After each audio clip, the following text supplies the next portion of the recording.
Welcome to the Football Guys Dynasty Show. As you can see, we got a full house here tonight. It's me, your host as always, Jagger May, and then I got our Dynasty captain, Jeff Bell. But I brought on two tag-alongs. We have Julia Papworth, and as you guys already know, Joey Wright, a crowd favorite. By crowd, I mean he's my favorite. I don't know about you guys, and I don't Thank you, care because we're Jagger. going to bring him back. Yeah. And we're talking. Normally we do our normal risers and fallers, but when I was making this, it ended up that a lot of things have happened with wide receivers. So we are going to focus on risers, wide receivers, and then do buy or sell since we have a lot of these people here and talk about cost. We'll jump right into it. We're going to talk about Jamar Chase. I know that we just hopped off a recording and we were talking about Jamar Chase's value, and a lot of people are starting to have tough conversations, and I think it is warranted. Jeff, since you just came off a redraft show, and you got redraft on the brain, I'm going to immediately put you on the spot and ask where you are at Jamar Chase. We still have him as a wide receiver 2 at Football Guys. He's a wide receiver 4 on Keep Trade Cut, and he's trending down, not as a wide receiver, but as far as overall rankings. Where are you at with this situation? I want to say ask me in a week because they play the Commanders this week, and this could be especially the way that the game ended against the Chiefs. I feel like we are in for a Jamar Chase 15 catches, 185 yards, and 3 touchdowns type week. So if he has a bad game against the Commanders, then yes, every single alarm and red flag is going up. But I think that we are going to be looking back in a week and saying, well, why were we panicking about Jamar Chase again? That being said, I've kind of always wondered, he's not really delivered the way that he was as he did his rookie year. He's been injured, he's missed, and so that's kind of played down to it a little bit. He just hasn't lived up to this wide receiver 2 or whatever it might be dynasty billing relative to the year that Justin Jefferson put out 2 years ago. Yeah. And it's like you nailed it. Like he had a breakout season, then he had an injury, then it's Joe Burrow injury, and now we have this blob of no one wants this or cares, and we just want it to end because we're fans and we don't care about petty contracts.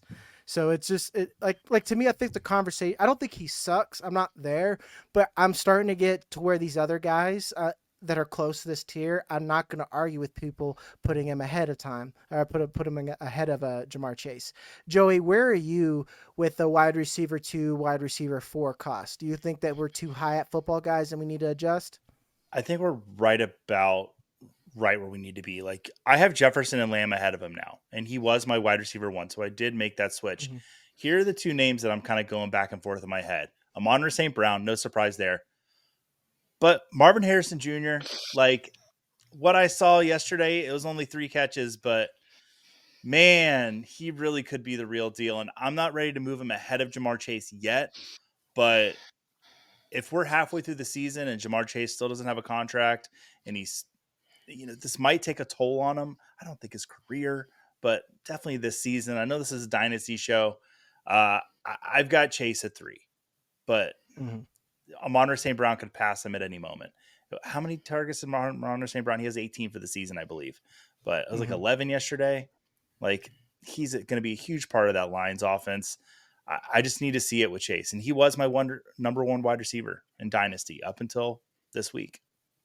I know. I actually thank Dave Kluge for unlocking Amon-Ra St. Brown because he tweeted, "I'm officially worried," and then he immediately got 10 catches or whatnot afterwards. 19 so targets, led the league this week. Yeah. For a quarter, Marvin Harrison Jr. is the best wide receiver in football, and for 7 other quarters, he doesn't touch the ball. Yeah. So that was going to be my lead question to Julia. Like, you are a Cardinals fan, am I correct? Oh, like, yes. Are you ready to put Marvin Harrison Jr. ahead of Jamar Chase yet? I'm ready to put him in. I'm ready to put him in the Hall of Fame. I'm just ready to put him right in. Just right in. You know what? I will still vote with my head a little bit more with my heart. He's not quite yet ahead of Jamar Chase, because like Jeff was saying, we've seen it. He's only played 2 games. And although, he looks really great, we do need to see it for a little bit more. I think when you're looking at these top 4 or 5 guys, like they're all talented, right? They're all great. And we know that. And so it becomes just such a personal thing on what matters more to you, right? So Amon-Ra, great. He's consistent. You know, he's going to be there in Detroit. He's dependable. They love him. They want, okay, great. Super dependable there. Okay. Well, Justin Jefferson, we have seen, now we can do it with Sam Darnold. So it's a little bit more calming there. Marv, okay, we haven't seen it. So are you willing to go out on a limb there and do that? So it's kind of like what's important to you, right? I think, like Jeff said, I think it's next week is going to be a ridiculous 3-touchdown game by Ja'Marr Chase, and it's going to be the squeakiest wheel. And then we just have to hope that it evens out into regular classic Ja'Marr Chase, and then I'll be a lot less worried. But if something goes awry in the next couple weeks, then I will be concerned, and I will have no problem moving Mr. Harrison up that list. Yeah, I know it. To me, I still have him at wide receiver 3. I know because I just don't think Zach Taylor is going to be around like next year. I don't see it. And let's say like a guy like Clint Kubiak or name whatever offensive coordinator that someone wants to pencil in somewhere can come in there and really turn that team around. Because what I'm gathering is that Joe Burrow is a good player. Ja'Marr Chase is a good player. T. Higgins is a good player when he's healthy. Joe Mixon was a good player.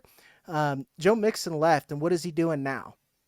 He's balling out, and it's because they're in an actual creative system that can utilize his strengths. And I'm willing to hold on to that. Like, this is Dynasty. I know we're supposed to play in a 3-year window, but I'm still like, I may not draft Ja'Marr Chase so early in the first round. I'll definitely, especially now how quarterback isn't as deep as we thought it was, I'll definitely like maybe wait a little bit and get quarterbacks earlier. But I think I wide receiver 4 might be where I'm at. I got to redo my rankings after this, and this kind of brings up an interesting question. Mm-hmm. All right, guys, we're going to stop and pay the bills real quick. Like and subscribe. I know that you guys love Jeff so much, but if you guys love Julia and you love Joey, let them know in the comments. Let us know in the comments. And if you guys have any trade questions or anything dealing with your lineups, we're always available. You can reach out to us on Twitter or just in the comments on YouTube. I'm always there. Mm-hmm. And for you guys that listen to us on audio, we really love when you tell us nice things. And by tell us nice things, I don't care what you say. If you give us 5 stars, it really helps out the show. Leave us 5 stars. We'll even accept trades there. And then go to footballguys.com/plans. We still have some spots open for our GOAT tier. We're offering you all kinds of things like personalized advice right to you from me and a lot of our other experts, as well as our league sync and dominator. All right, guys, back to it. Big riser, Nico Collins. I guess where I wanted to go, and I kind of had this transition, are we at the point where we need to think about Nico Collins as a top 5 guy at this point? He's paid. He's attached to CJ Stroud. He's not particularly that old. So, like, I see like chatter on the internet that some people have Nico Collins ahead of Garrett Wilson. I wouldn't argue with that anymore, and I'm the biggest Garrett Wilson guy. But would you put him ahead of Ja'Marr Chase at this point? Julia, we'll start with you. I wouldn't put him ahead of Ja'Marr Chase yet, but I think he has definitely made himself a clear person in that upper echelon of wide receivers here. I mean, you're right. He's young. He's still, 25 and a half. And I know Diggs is there now, but Diggs only signed, he signed a year contract, right? They can get out of it if they want. And I think he's the cornerstone of that offense. And Stroud is fantastic. Stroud is going to be fantastic for a long time. That team in general is going to be strong offensively for a long time. And Nico's just been getting better every year. I think he's just been that type of guy that for some reason people were just like, whatever, it's Nico Collins. But he has been consistently improving, and you can't ignore that.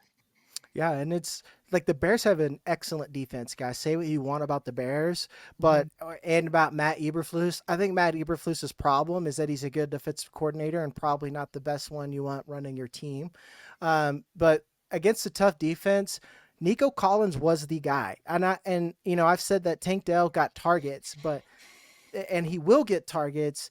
But Nico Collins is the guy. He's probably the first target on most things. Stephon Diggs, I still think he might be less valuable than Tank Dell because he's not really targeted outside the end zone, and he's a low ADOT player at this point. So Tank Dell's going to get his, he'd be a boom bust player, but Nico, I think he might be the guy. Joey, for you, Football Guys, wide receiver 14, we're going to be updating rankings. We're pretty soon. I know I'm going to go on there right after today and update that. That's obviously low. Keep Trade Cut has him at wide receiver 11. Is that still too low?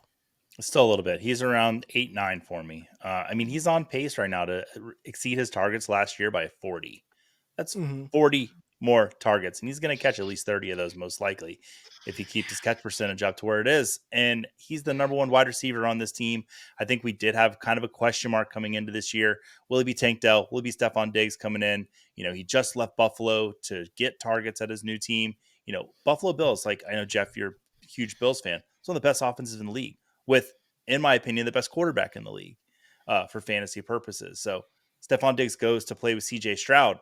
He's looking for more work, but still, I think Nico Collins is the featured wide receiver in this offense. He's the wide receiver 1. He's top 10 for me. Yeah. So Jeff, we'll finish with you here. How high is too high for Nico Collins at this point? How high is too high? Like you said, we need to update our dynasty ranks. And so I wish I was a little bit more prepared for that question. But I think that you're talking about the tier. I mean, there's clearly a tier of top receivers that we discussed previously. I'd put him over Puka Nacua personally. And Yeah. So I think he's kind of right there. I know Puka Nacua is landing around wide receiver 7 or 8. I would probably put him over AJ Brown right now. We're seeing AJ Brown missing some time, and Nico's a little bit younger, and I think he's attached to a little bit better quarterback there. I'm a little bit concerned because of where Nico operates that defenses might be able to scheme him out because he does operate in the intermediate to deeper portions of the field. And we're seeing a lot of defenses struggle with that. If a team is able to get pressure on the Texans, can they remove Nico Collins from the game plan? I'm a little bit concerned there maybe, but I mean, you're always going to run into situations where a defense is set up to be able to limit a wide receiver occasionally. And I think Nico Collins has shown that Joey had a really good stat there. And one of the things that I discovered as kind of pulling the numbers was from, I think it was about week 8 or so on, Nico Collins was basically better than Puka Nacua in that record-setting year last year. And it was just kind of injuries knock some things down. And Jag, I know you talk about all the time the mistakes that you make in your analysis. When I did my initial set of projections for the 2024 season, I had Nico Collins as my wide receiver 10 on the season, and that was well above consensus. I kind of worked Stephon Diggs a little bit more through and Tank Dell a little bit more through, and that kind of there's a push-pull there, and that pulled Collins back a little bit. I ended up at wide receiver 14, slightly ahead of his consensus. But I think he's great, and he's set up with CJ Stroud, and for Dynasty, he's been undervalued. Yep. I know in our startup league, I don't know if it's the one that you're in, Joey.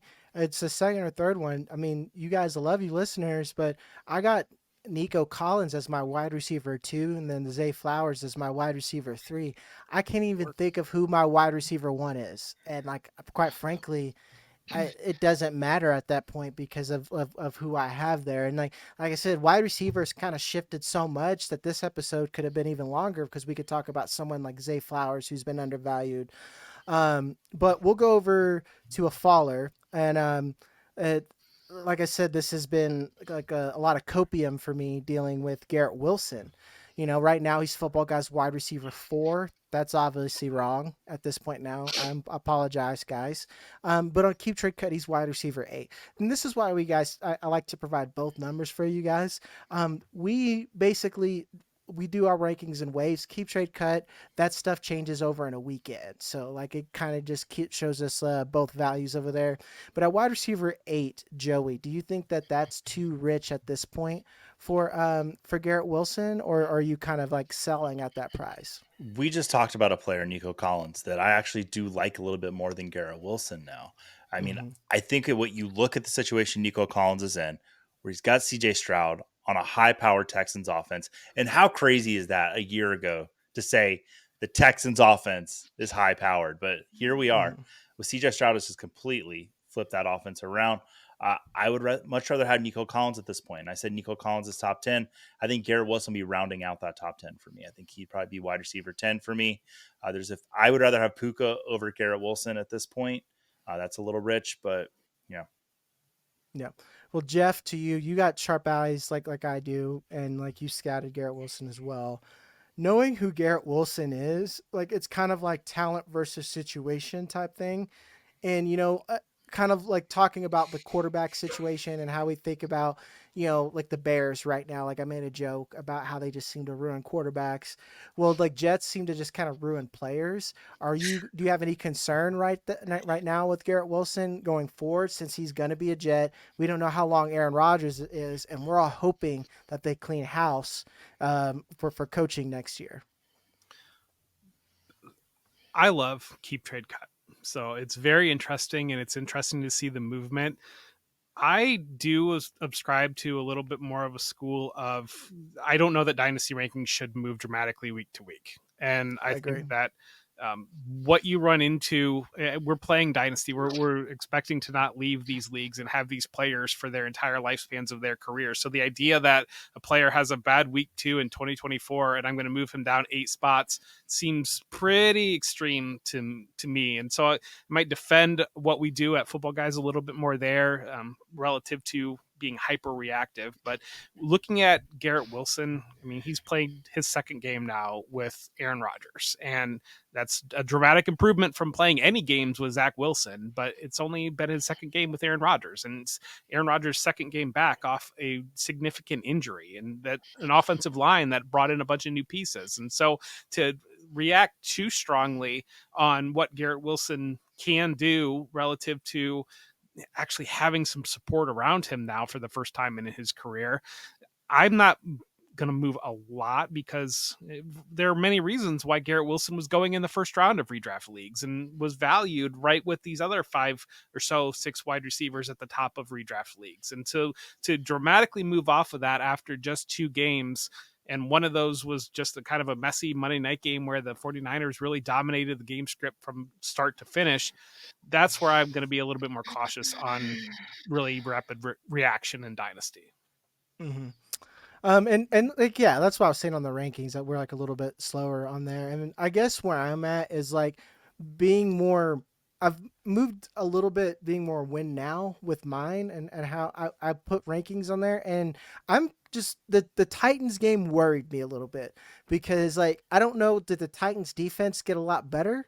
Or maybe that's something like that we need to talk about, because like a defense that I really ripped apart here recently is the Ravens. Like we're used to having a dominant Ravens defense, and that's just not it right now. But I mean, Garrett Wilson, with the current offense, he's going to have to go against a lot tougher defenses than the Titans have. He's got to go against the Patriots twice, the Bills. As much as I've kind of ripped them apart for tearing down their team, they still have a very good defensive-minded coach that puts players in position to win. And I'm just worried that like it's going to be another explain it away situation. So Joey has him as like what? Go ahead, Jeff. I do want to say real quick on the Titans defense, they did overhaul that defense, because Jeffrey Simmons is a dominating player in the front and the middle, and on the level of Chris Jones type player. And then they added Andre Sweat early. They brought in L'Jarius Sneed, who's a dramatic upgrade at cornerback. They brought in Ernest Jones right before the season, bringing Kenneth Murray. They overhauled that defense. So I think right now, especially having Sneed to be able to match up against Garrett Wilson and the disruption that Simmons is able to create in the middle of that line, it's a better defense, I think, than what we realized. Mm-hmm. All right, Pappy, where are you at with Garrett Wilson? Are you north of wide receiver 10 or south of wide receiver 10? I mean, it's funny because it's like a Nico Collins situation too. It's like if I was deciding between both of those two in a dynasty draft, I think my gut would go the Nico Collins route as well. I understand what Jeff's saying completely, and it does make sense. It's like you don't want to overreact, and too quickly people do that, and especially in dynasty, like you're saying, like you have to kind of wait and play that long game. And Garrett Wilson has shown us that even when he has someone like Zach Wilson throwing the ball, like he is still getting the targets. We were talking about it on the other show. Like he's still going to be there, and he's still going to have the talent. I think I would go with Nico Collins over him, though, just because of what the setup looks like and the consistency that he has shown. I think that, what did you say, wide receiver 10 for Garrett Wilson? Yeah. And I'm admittedly probably a little low when I say that. I'm looking at my notes, and I said that coming into the season, I had him just the tier behind the Jefferson, St. Brown, Chase, Lamb, like that group right there of guys. And I was like, you know what? I think he could push into that. What I'm backing off of is thinking he can push into that upper tier. Like with Aaron Rodgers in the next 2 years, I don't think he could push up into that tier. He very well could be, and I could be completely wrong. But I see him much more comfortably back with Tyreek Hill, Nico Collins in that tier. Yeah. What about like Malik Neighbors? Where would you put him? Neighbors, I would have below everyone we've mentioned today. Okay. Really? Yes. And for me, like that's where I'm at with Garrett Wilson. Used to, So he far. was like unquestionably like my wide receiver 5 or 6, and like, it's hard, and I would argue against anyone. And now with Malik Neighbors, Marvin Harrison Jr., and what they're doing, you know, like it's hard for me to argue points. You know, it's like I've been the Garrett Wilson stan out there, like I heard someone say today, like, well, Malik Neighbors doesn't have like the best QB play and he's scoring right now. And I'm like, that's the Commanders, you know, and that, you know, that could be relative. And it's also week 2, you know, like we are a little Sure. bit, yeah, like we are making reactions over small sample sizes. And like, I really like to dig into week 4, week 5, where you actually can make some serious conjectures there. With that being said, we'll move on to our riser, and we talked about him last week. I want to talk about him again because do we rank Brian Thomas Jr. ahead of Rome Odunze at this point? He's wide receiver 26 for us. He's already wide receiver 15 on Keep Trade Cut. That one I think is way too like the.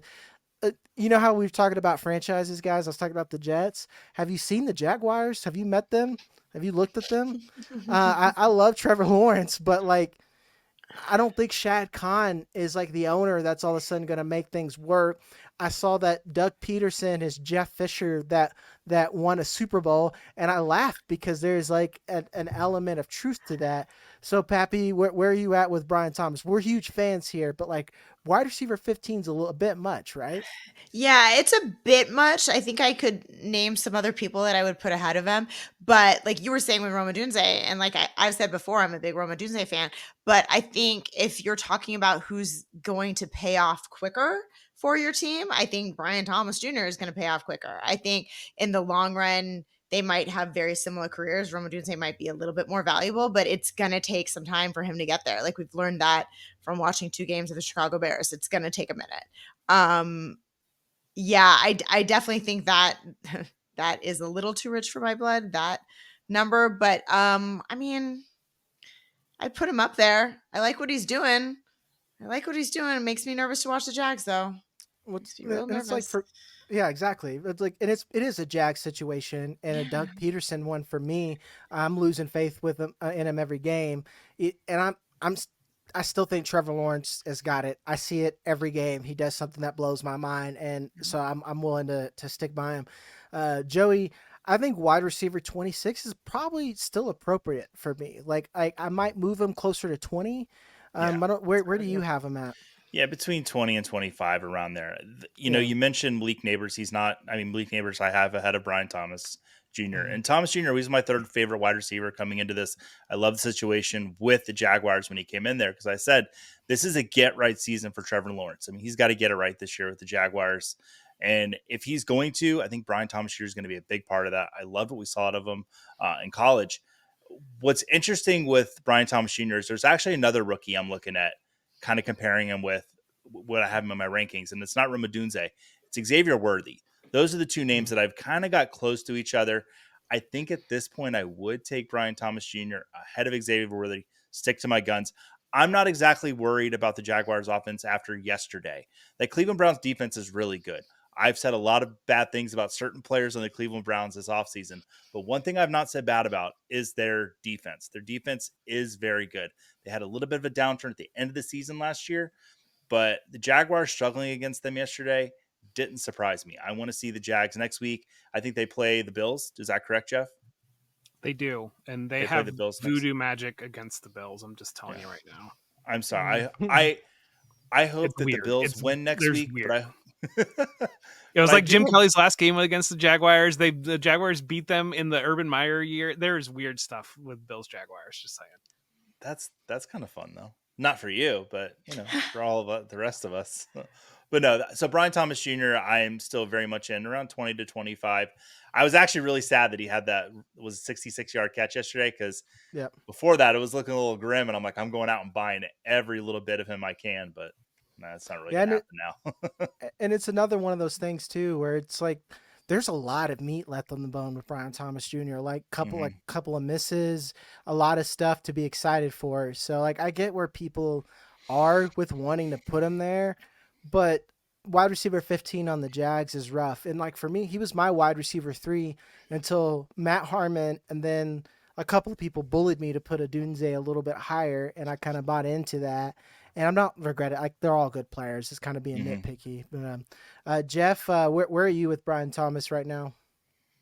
So I'm going to talk out of every side of my mouth, because I just preached that we should be patient in Dynasty. The situation where I'm less patient is when we see rookies flash in the way that we've seen Brian Thomas flash. When I see a rookie that is in a situation like him, that this is wide open for Brian Thomas to be the number one target for Trevor Lawrence. And when you see the athletic ability show up immediately on field, that's where, and Joey mentioned Xavier Worthy. When you see Xavier Worthy looks like he shot out of a cannon on an NFL field, that's where you're like, okay, we've got something here, relative to kind of like some of these other guys that you're just waiting for them to put it all together. And I mean, to be frank, right now, Rome Odunze is a guy that I'm a little bit more waiting to see him put some things together relative to what we've seen to some of these other players. I do want to make a roundabout point, and just want to say CeeDee Lamb last year, very, very good year, right? Very good. Through 5 weeks, where was CeeDee Lamb in the wide receiver scoring through 5 weeks last year? It's pretty low, wasn't it? Not Like very high. Yeah, like I remember people were freaking out, and then he popped off. I feel like wide receiver 16. So I had 18 in my head. He was wide receiver 1 on like by a lot over the second half of the year. So I just again, small windows and judging too much out of small windows. But Thomas, a situation when a rookie pops in the way that he pops, that's where I will aggressively pull in one direction. It's like Jeff. I never said I scouted Julio Jones. I wasn't around for that. I mean, I was there. I saw it, but like I didn't have like educated eyes on it. But Brian Thomas Jr., I've never seen an athlete that size who has that much fast twitch and can move that well. Particularly like moving in and out of his breaks. Normally it's harder for those big guys because they got to torque down and they got the long legs, but not for him. So like, to me, you want to talk about the upside. It would not surprise me if we ended up talking about him being the second wide receiver in this class. I'm not saying that Neighbors or MHJ suck. I'm just saying that this guy has that much untapped talent that we could find here. Sacrilege, but a guy... There's like Randy Moss flashes, I think, with Brian Thomas. Yeah. So just saying.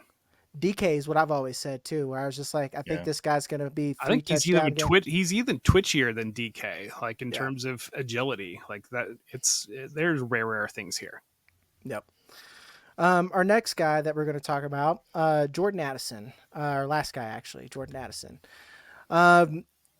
We talked about him on the trade show a little bit, Jeff. We were kind of saying that and I know this is like a vibes take a little bit, but if anything, what we've learned this week is that we can be nerds, get in the weeds and talk about numbers all day long, but then Derek Carr is going to be like an MVP caliber quarterback in week 2. So like, I guess, but there's room for vibes is what I'm saying here. Jordan Addison has these vibes where there's always going to be something with him. Right now at Football Guys, he's a wide receiver 30. I think my ranking is like single-handedly holding that down so far. And then Keep Trade Cut, he's wide receiver 36. And like we said, like this moves faster, and that's a lot of the reason why I compare to it. Is it warranted? Where are you at with Jordan Addison at this point? He's a buy to me relative to being a sell, just because the market is telling me that he's a buy. I think that, and that's because I think it's very difficult right now to capitalize on value for him, because there's a lot of sentiment similar to yours. There's concern about his situation. There's concern about being with Justin Jefferson, concern about Sam Darnold. What's the ultimate upside? I still bet on the talent because I think he's a very, very talented player, and we've seen him again, is another thing. As a rookie last year, we saw him produce on an NFL field and look like a player that can be a difference maker on an NFL field. And so call me a sucker, but I'm a sucker for players that can come in as a rookie and are first round picks, and they look like they belong and they look like they can be very productive. I agree with you on situation, and I agree with you on off-field situation. There are definitely flags there, but the way that I like to play it, I'm a little bit maybe risky in that sense, where I'll take the risk and I'll buy into that talent, and I'll hope that it breaks in the right direction versus kind of, I don't know, trying to get guys that everything's set up perfectly for, but I'm not entirely sure they can play, and then they're going to bring in somebody that can actually play. I think that bites you more often than the other way. Yeah. And I don't think I've ever done a sorry Joe in here, and I need to burn it right now. I think it's time. Is like the NFL likes shit asses. They're fine with like having a shit ass. Yeah. Especially wide receivers. Yeah. They will put up with it. And I'm just like, man, like let's look at the Browns. Let's look at the Browns right now. You know? Yeah, like that's all I'm going to say. Joey, I think that based on our conversation from the trade show, that you think that Jordan Addison is also a buy at this point, right? Yeah, and actually on my notes here, I have just don't sell, be patient. Like I love Guns N' Roses. Patience is my favorite song on Guns N' Roses. Like just practice patience, everyone.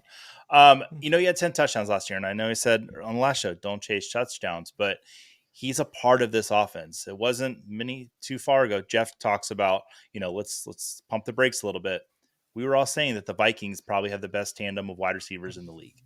It's not that long ago. And I don't think that ship has sailed. There's been some stuff that's happened. But we've seen Jordan Addison do it last year when Justin Jefferson wasn't on the field. I like that Jeff said he was a buy. I was a little hesitant to say that. And Jeff gave me the courage to say that, I would buy him too, but I'm definitely not selling. Because I don't think that if I do sell him, I'm going to get the right value for him. I would not follow what Jeff says because Jeff just says things. I'm just saying. Same for Jagger, and sometimes we're right and sometimes we're wrong. Julia, where are you at this? I mean, I think what Jeff was talking about is great. And it's like in Dynasty, you do have to take some risks, right? Because otherwise then we would just be drafting like the numbers say, and we would all sit here and we'd know if we had a good team or not. And you have to take advantage of the market, right? So if we're all kind of thinking that there's always something with him, and look, I'm not necessarily in love with Jordan Addison, but I know that I know I'm not. But if a value comes up in an opportunity, you have to take it, right? So we talked about JJ McCarthy and, the fact that he's still Sam Darnold's there and he's actually delivering at least to some extent for that team. So you could probably find someone who's still a little scared of Sam Darnold. You could find someone who's a little nervous about Addison and is injury prone, whatever, maybe doesn't necessarily 100% believe in JJ McCarthy, and you could get him at a pretty good value. And you should pounce on value. That's how you win in Dynasty. Yep. Yeah. I'm still not there. I'm actually where Joey's at, where he's a hold right now. I'm not buying. I'm not selling. I might sell, but I'm selling up. I'm not trying to tear down off Jordan Addison. I'm going to try to get someone I really like. Like if I get Jordan Addison and get Garrett Wilson right now, and like Jordan Addison change, I would do that. But like I'm not going to I'm going to sell Jordan Addison for a first and Ricky Pearsall or like I'm not there yet. Like I know I've been depressing and like a total hater of Jordan Addison. So like I am on the fence, and it's uncomfortable. He seems to be a great person to kick the tires on, because it seems like there are very polarizing views about him as maybe a human and as a player, and that is kind of where you can jump in. So kick those tires. I got him about a month ago. I bought him for Jalen Polk and Kendry Miller, and I got Jordan. My God, that is great. That is great. That bad? I would do that in a heartbeat, and I'm a Pats fan, so like that's okay, value. Guys. Go try to do that. Go do that. All right. But we'll end it on that. As always, guys, I'm Jagger. That's our Dynasty Captain, Jeff. If you want to see content from Julia, go over to footballguys.com and read some of her stuff. Joey will always be around with us, and we are together on the Sunday morning show. All four of us sometimes. And that is over on our Redraft channel. So go like and subscribe there. And we'll see you guys on the next one.